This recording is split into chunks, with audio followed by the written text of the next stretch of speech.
Hey everybody, welcome to your asynchronous lesson 8.2, US internationally. Take a moment to appreciate me. The first time I recorded this, I ran over 10 minutes. I know I can talk a lot, but I was thinking of you. I'm going to try and do it again and keep it shorter. A lot of content here. I'll move through it pretty quick, ask questions in class, pause the video, do whatever you need to do until you feel like you understand sort of the concepts that I'm talking about here. Unit map, I'm going to skip right over. Hasn't changed since what you saw in class this week. I am going to pause on this slide for a moment. This is the stuff we talked about in class, the historical content we talked about in class. These things, these 6 things are the cause for the effect that is the 60s and 70s. I urge you to pause the video, to write these down, to think about the story, what comes next. These things matter.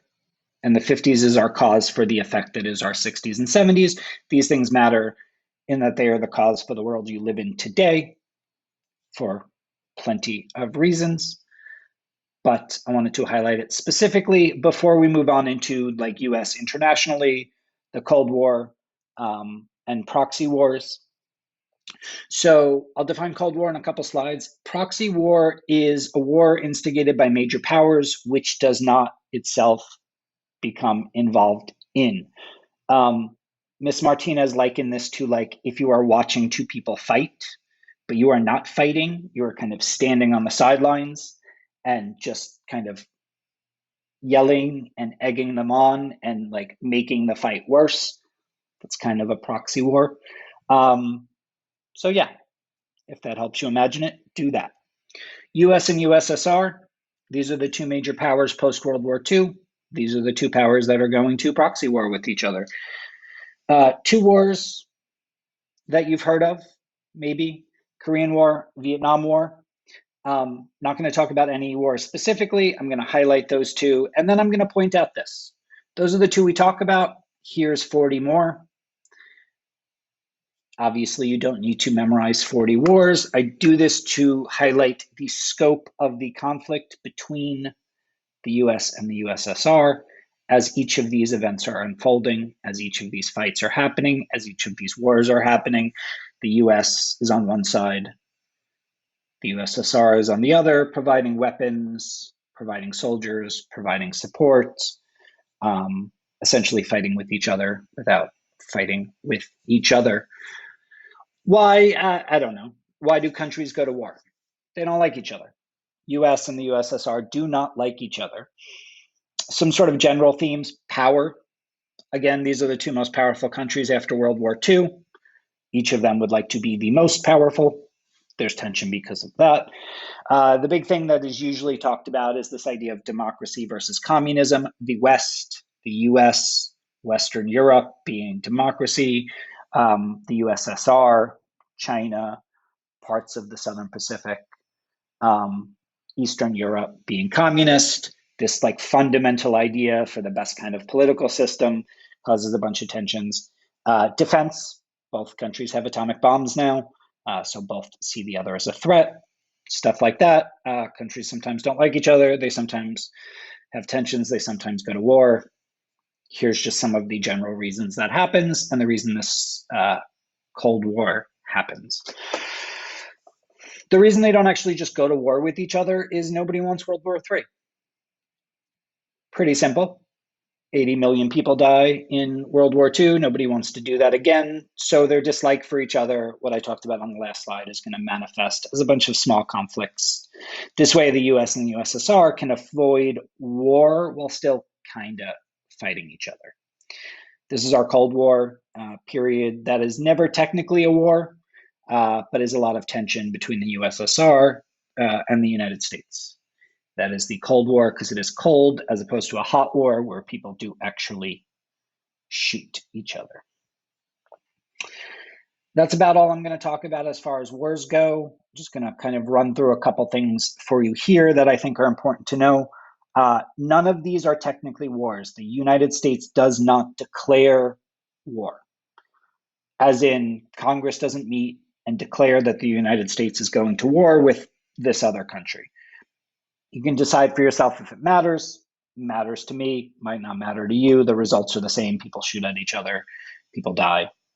But I think declarations are important. Vietnam is going to matter because it's the first televised war. People are sitting down in front of their TV and watching people die, watching things get destroyed. That's going to affect them.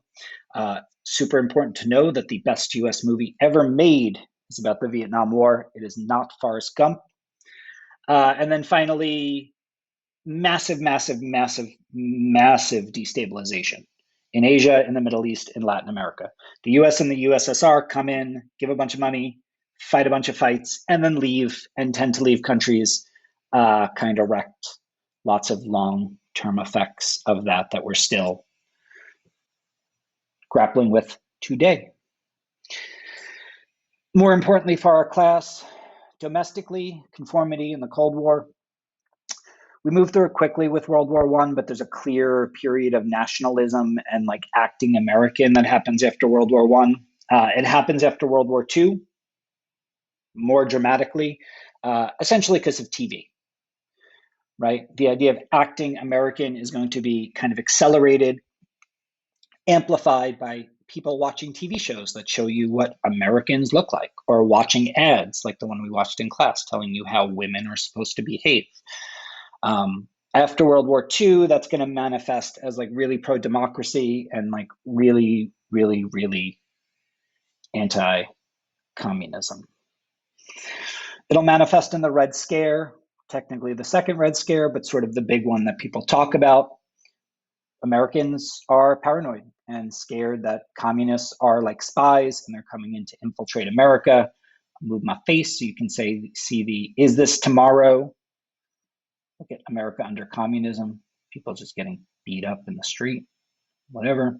Pretty standard propaganda we've seen before. J.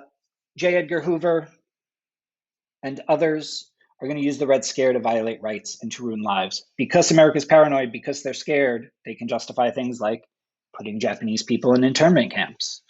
Same thing. Hoover was the director of the FBI. He aided investigations of communist activity.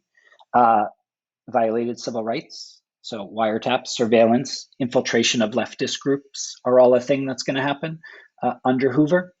People will be accused of being communists, chased by law enforcement. Their friends will stop being their friends. They'll be fired from their job.